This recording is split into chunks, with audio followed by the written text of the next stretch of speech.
11절까지 같이 읽습니다. 시작.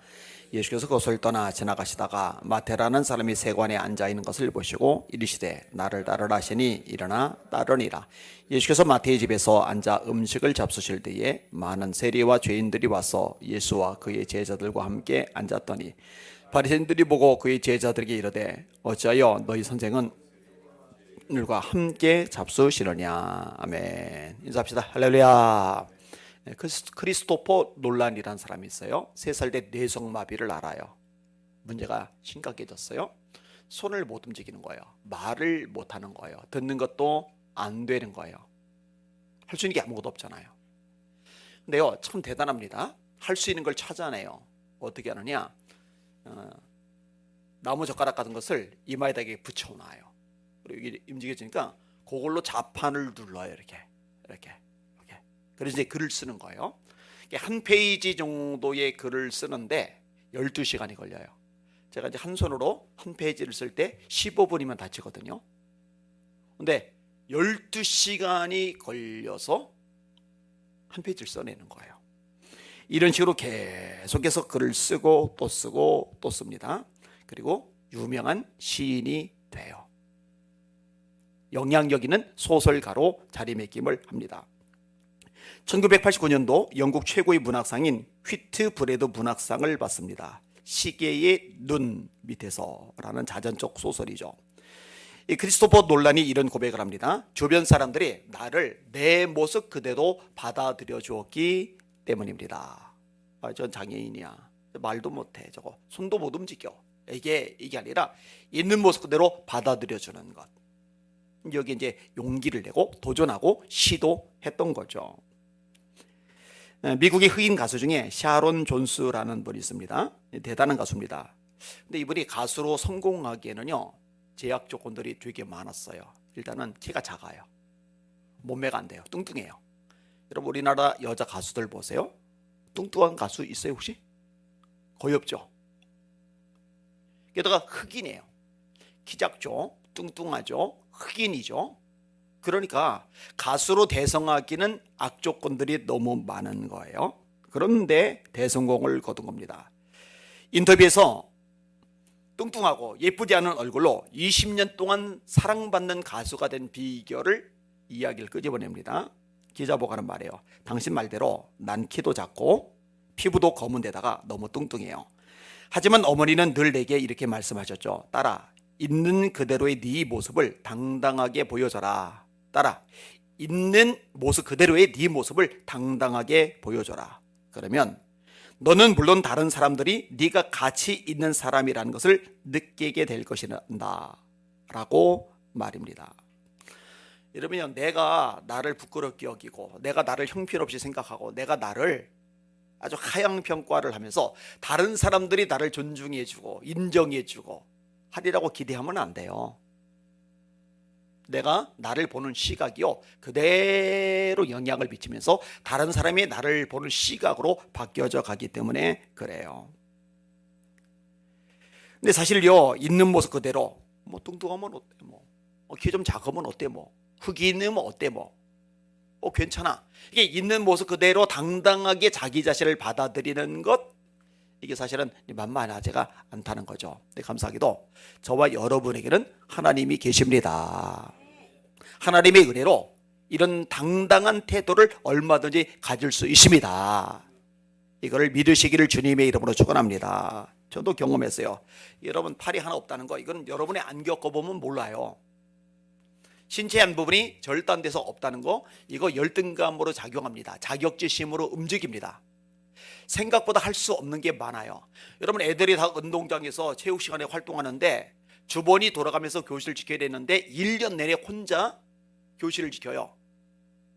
그러면 모처럼 주번하면서 교실에서 쉴 수가 있는데, 나라는 인간 하나 때문에 우리 반 애들은 주번이 돼도 교실에서 쉬지를 못하고 전부 다 체육 수업을 받으러 나가야 돼요. 그거 신경 쓰입니다. 이거 보이는 게 싫어가지고 구석 끄트머리 이렇게 앉고 사람들 뒤에 숨어서 다니고. 근데 은혜를 받았어요. 성령 충만 얻었어요. 그리고 나니까 이제 당당하지잖아요. 요즘도 제가 아파트 밑에 있는 이 공짜 목욕탕에 가요. 이 물에 몸을 잠그는 게 저에게는 꼭 필요해요. 두 가지인데 하나는 걷는 거, 그 하나는 물에 잠그는 거. 왜냐면은 이 팔이 하나가 없으니까 이 순환이 안 돼요. 순환이 안 되니까 몸이 자꾸 아파요. 이 머릿속에 있는 뇌종양도 순환이 안 돼서 생긴 거라고 할 정도니까 이게 순환이 그렇게 중요한 거예요. 그런데 막 걸으면 억지로 이렇게 순환을 시켜줘요. 그 다음에 뜨거운 물에서 반신욕을 하면은 억지로 이렇게 순환을 시켜줘요. 그러니까 이제 그 목욕탕에 가는 거죠. 사람들이요 힐끔힐끔 쳐다봐요. 이제 저도 이제 어른이니까 그리고 덩치도 좀 있으니까 노골적으로는 잘 안 보고 이렇게 보아요. 근데 그 눈치를 못 느끼는 게 아니잖아요. 다 하잖아요, 그죠? 그런데요 기 안 죽어요. 뭐 보면 어때요, 그죠? 당당하게 어깨 펴고 감출 것도 없이 뽀조시 앉아서 있어요. 근데 이게요 원래 그랬던 게 아니에요. 원래 숨어 지냈거든요. 감추려고 애를 많이 썼거든요. 근데 그럴 필요가 없는 거예요. 그렇게 되게 하신 분이 누구냐? 하나님이십니다. 무디 목사님이 스코틀랜드를 여행하셨어요. 집회를 인도하셨어요. 한 소녀가 참석을 했습니다. 이 소녀는 영혼의 고민을 안고 있어요. 자기는 구원받을 만한 자격이 없다는 생각이 드는 거예요. 나는 배운 게 없어. 나는 예쁘지도 않아. 나는 가진 것도 없어. 나까지 것도 하나님께 구원받을 수 있을까? 나까지 것도 하나님께 받아들여 줄 수 있을까? 이게 늘 고민거리예요. 집회 마지막 날 무디 목사님이 하나님의 사랑과 용서에 대해서 설교를 해요. 설교 아직 끝나지도 않았어요. 보통 설교 끝나고 초청을 하면은 그때 앞으로 나가기도 하는데 그게 아니에요. 설교 중인데 이 사랑과 용서에 대한 메시지가 너무 가슴속에 사무쳐 오니까 예배 중간에 설교 중간에 이 여자아이가 앞으로 뛰쳐나간 거예요. 그리고 외치는 거예요. 내 모습 이대로, 부족한 모습 이대로 하나님은 받아주시지요. 막 애절한 마음에 그 목마른 마음에 목사님께 요청하는 거예요. 내 모습 이대로, 부족한 모습 이대로 하나님은 받아주시지요. 목사님이 아니 설교 중간에 왜 튀어나와? 빨리 들어가. 이런 게 아니라 아이를 안아줘요. 그리고 말합니다. 돌아온 탕자를 아버지께서 그대로 받으신 것처럼 하나님께서는 너를 받아주신단다. 이 여자아이가요 감격 속에 예수님을 영접해요. 찬양과 감격의 기도를 올려요. 이 광경을 옆에서 지켜보고 있던 찬양대의 에리사 해밀턴 여사가 시를 써요. 이 시에다가 무디 목사님의 동역자 생키 목사님이 곡을 붙여요. 그 곡 내용 여러분 아는 거예요.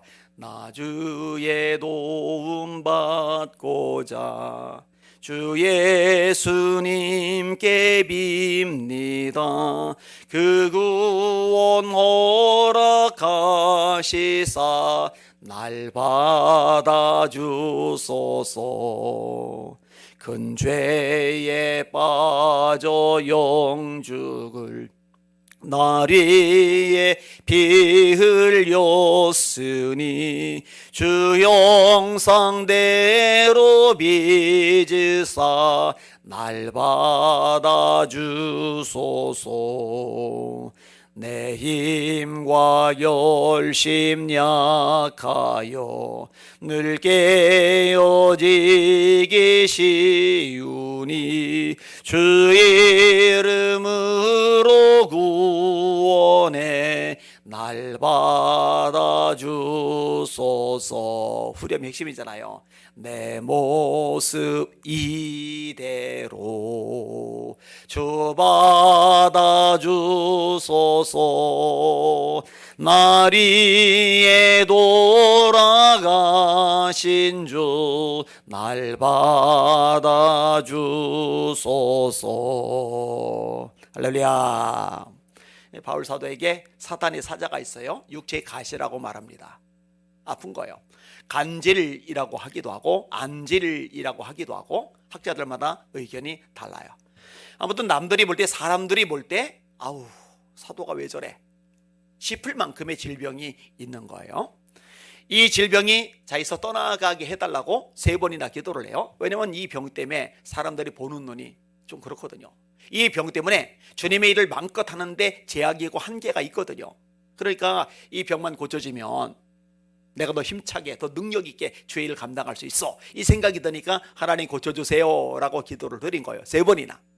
근데 응답이 안 되죠. 여러 계시를 받은 것이 지극히 크므로 너무 자만하지 않게 하시려고 내 육체에 가시 그 사단의 사자를 주셨으니 이는 나를 쳐서 너무 자만하지 않게 하려 하심이라.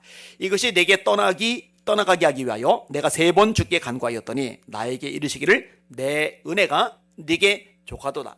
이는 내 능력이 약한 데서 온전하여 재미니라 하신지라. 그러므로 도리어 크게 기쁨으로 나의 여러 약한 것들에 대하여 자랑하리니 이는 그리스도의 능력이 내게 머물게 하려 함이라. 그러므로 내가 그리스도를 위하여 약한 것들과 능력과 궁핍과 박해와 곤고를 기뻐하노니 이는 내가 약한 그때의 강함이라. 야, 이것만 없으면 더 좋을 것 같은데 해서 이 모습 그대로 감사하고 이 모습 그대로 자랑하고 이 모습 그대로 기뻐하고 바뀐 거예요. 왜냐면은 연약한 모습 이것 때문에 주님의 일에 걸림돌이 될 줄 알았는데 가만히 보니까 이 일 때문에 주님의 일이 더 살아나는 거예요. 할렐루야. 이 일 때문에 내가 하나님의 일을 하는데 한계와 약점이 될 줄 알았는데 이 일 때문에 하나님의 이름과 영광이 더 높이 드러나는 거예요. 할렐루야. 하나님의 일하시는 방법은 다르단 말이에요. 자, 오늘 읽은 본문의 내용을 보면은요, 예수님께서 세관에 앉아서 돈을 거둬들이는 세리 마태를 부르십니다. 9절을 읽을게요. 시작. 예수께서 그곳을 떠나 지나가시다가 마태라는 사람이 세관에 앉아있는 것을 보시고 이르시되 나를 따르라 하시니 일어나 따르니라. 세리는 첫째로 죄인의 대명사, 둘째로 매국노의 대명사. 여러분 일제 당시에 친일파 그러면은 사람 대접 못 받는 거죠. 미움의 핵심 대상이 되는 거죠. 그죠? 자, 죄인의 대명사, 매국노의 대명사, 이게 세리란 말이에요. 이 세리를 예수님이 부르세요. 예수님은 이 당시에 전 지역에서 가장 유명한 분, 사람들에게 센세이션을 일으키고 있는 분이에요. 지금 읽은 게 이제 마태복음 9장인데요. 마태복음 9장 그 앞부분 보세요. 1절에서 8절까지. 이것도 예수님의 소문이 번져나가는 계기가 되는데 같이 읽어볼게요. 9장 1절에서 8절 시작. 예수께서 배에 오르사 건너가 본 동네에 이르시니 침상에 누운 중풍병자를 사람들이 데리고 오거늘 예수께서 그들의 믿음을 보시고 중풍병자에게 이르시되 작은 자야 안심하라 네 죄사함을 받았느니라. 어떤 서기관들이 속으로 이르되 이 사람이 신성을 모독하도다. 예수께서 그 생각을 아시고 이르시되 너희가 어찌하여 마음에 악한 생각을 하느냐. 네 죄사함을 받았느니라 하는 말과 일어나 걸어가라 하는 말 중에 어느 것이 쉽겠느냐. 그러나 인자가 세상에서 죄를 사하는 권능이 있는 줄을 너희로 알게 하려 하노라 하시고 중풍병자에게 말씀하시되 일어나 네 침상을 가지고 집으로 가라 하시니 그가 일어나 집으로 돌아가거늘 무리가 보고 두려워하며 이런 권능을 사람에게 주신 하나님께 영광을 돌리니라. 아멘. 무리가 보고 놀랐다. 침상에 누워서 왔던 중풍병자가 일어나서 멀쩡하게 돌아가니까 난리가 발생한 거죠.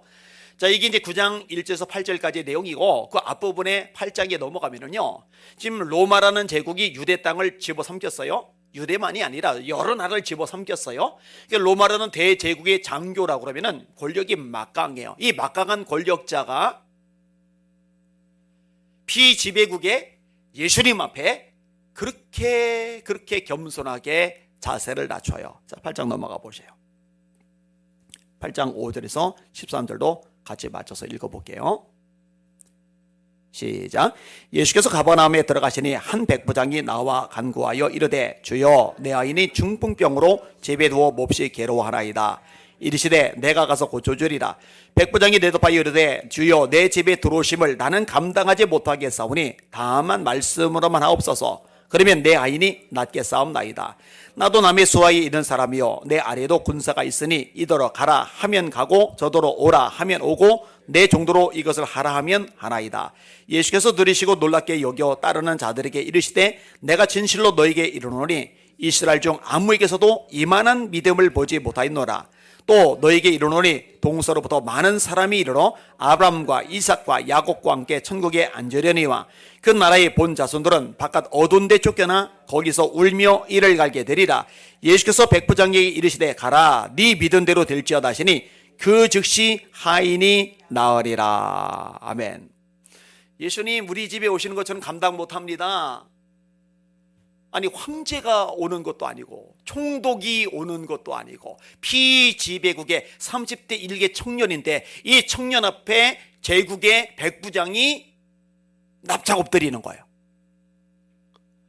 이 정도쯤 되면 예수님의 위상이 얼마나 어마어마한지 알 수가 있는 거예요. 이런 배경 속에서 우리가 살펴볼 필요가 있는 거예요. 그런데 자기는 죄인 중에 대명사, 자기는 매국노로 요거 먹는 사람, 사람 대접 못 받는 사람, 인간 말적 취급받는 사람, 그런데 예수님이 나를 따라와라 제자 삼겠다? 아유 말도 안 되지. 나 같은 게 나까짓 게 무슨 예수님의 제자가 돼 라고 거절했더라면 사도 마태는 없는 거죠. 그 모습 그대로 주님이 오라 하니까 가고 따르라니까 따르고, 이게 복의 비결이었던 거죠. 자, 이 마태가 너무 좋은 거예요. 너무 기쁜 거예요. 그래서 예수님을 초청해서 집에서 식사를 대접을 하는데, 여러분 유유상종이죠. 어울리는 사람들이 비슷비슷한 부류끼리 어울려요. 여러분 아주 높으신 양반들이 자기들끼리 어울리잖아요, 그죠? 재벌들이 자기들끼리 어울리잖아요, 그죠? 세리니까 이 세리 주변에는 세리들 많이 있는 거예요. 죄인이니까 죄인 주변에는 죄인들 많이 있는 거예요. 그러니까 예수님을 그 대단하신 분을 초청을 한 것까지는 좋은데, 식사 대접하는 것까지는 좋은데, 이 모인 사람들의 무리가 세리들, 죄인들, 그러니까 존경받는 계층인 바리새인들이 손가락질하는 거예요. 비아냥대고 조롱하는 거예요. 이 이야기가 들려와요. 자, 10절 11절 읽어보셔요. 시작. 예수께서 마태의 집에서 앉아 음식을 잡수실 때에 많은 세리와 죄인들이 와서 예수와 그의 제자들과 함께 앉았더니 바리새인들이 보고 그의 제자들에게 이르되 어찌하여 너희 선생은 세리와 죄인들과 함께 잡수시느냐. 자, 많은 세리들이 왔다, 많은 죄인들이 왔다, 그리고 예수님이 계셔요, 제자들이 있어요, 그리고 놀랍게도 바리새인들도 있는 거예요. 근데 바리새인들이 제자들 보고 말하는 거예요. 아니 예수님, 왜 니네 스승님은 저 세리들, 저 죄인들하고 같이 밥을 먹는 건데. 근데 이번 이 제자들이라고 할 때 이 제자들 속에 이제 마태도 꼈거든요. 자기 보고도 하는 말이에요. 야, 너 세리잖아, 너 죄인이잖아, 왜 니까지 것이 저 예수님하고 같이 어울리고 같이 밥 먹고 있는 거야? 그러면 맞네, 내가 예수님의 제자로 있으면은 예수님께 누를 끼치겠다, 예수님 명성이 추락하겠다, 예수님 영적 권위가 밑바닥으로 곤두박질 치겠다. 아유, 나 같은 거는 떨어져 드리는 게 예수님께 보탬이 되지 않을까, 이랬더라면 사도 마태는 없는 거죠. 여러분, 주님이 저와 여러분들을 있는 모습 그대로 받아주신다는 거 믿으시길 바랍니다. 그리고 얼마든지 연약하지만 부족하지만 다듬어서 쓰실 수 있는 전능자라는 거 믿으시기를 주님의 이름으로 축원합니다. 여러분, 이 마태가요 사도가 됐죠. 사도만 됐어요? 신약성경, 이 위대한 하나님의 말씀, 신약성경의 제일 첫 번째 마태복음의 저자가 되었어요. 할렐루야! 얼마나 놀라운 축복이야, 특권입니까? 말씀을 정리합니다. 왼손잡이가 옛날에는 이렇게 좀 터부시가 되었잖아요. 근데 왼손잡이 에봇을 사사로 쓰신 하나님, 놀랍잖아요. 소심해서 밀을 포도틀에 숨어서 타작하는 기도를 큰 용사로 만드신 하나님, 하나님이 부르셨을 때, 큰 용사라고 부르셨을 때 받아들이잖아요. 목동 다윗을 위대한 통치자로 쓰신 하나님, 7 귀신 들렸던 막달라 마리아를 예수님의 첫 번째 부활 소식을 전하는 전달자로 삼으신 예수님, 갈릴리 촌놈 베드로를 초대교회의 반석으로 세우신 예수님, 그리고 세리 마태를 마태복음의 저자로 만드신 예수님. 저는 예수님이 너무 좋아요. 여러분 모습 그대로 주님이 부르시면 주님 앞에 나가시고, 여러분 모습 그대로 주님이 찾으시면 여러분의 삶을 주님께 드리실 수 있기를 예수님의 이름으로 축원합니다. 때때로 열등감이 밀려들어요. 자격지심이 파도 뒤에 파도처럼 다가와요. 이거 마귀가 우리를 속이는 거예요. 속지 마세요. 열등감에 사로잡힐 필요 없어요. 자격지심에 흐느적거릴 필요 없어요. 괜찮아요. 가난해도 되고 못생겨도 되고 몸이 불구해도 되고 약점 한계가 많아도 돼요. 그 모습 그대로 주님 앞에 나가시고 그 모습 그대로 주님 앞에 드려주시면은 주님이 받아주십니다. 주님이 써주십니다. 주님이 축복해 주십니다. 주님이 역사해 주십니다. 이 주님을 경험하시는 여러분들 되시기를 예수님의 이름으로 축원합니다. 오늘 설교 제목 열등감에 빠지지 말라 내 모습 그대로 받으신다. 기도합니다.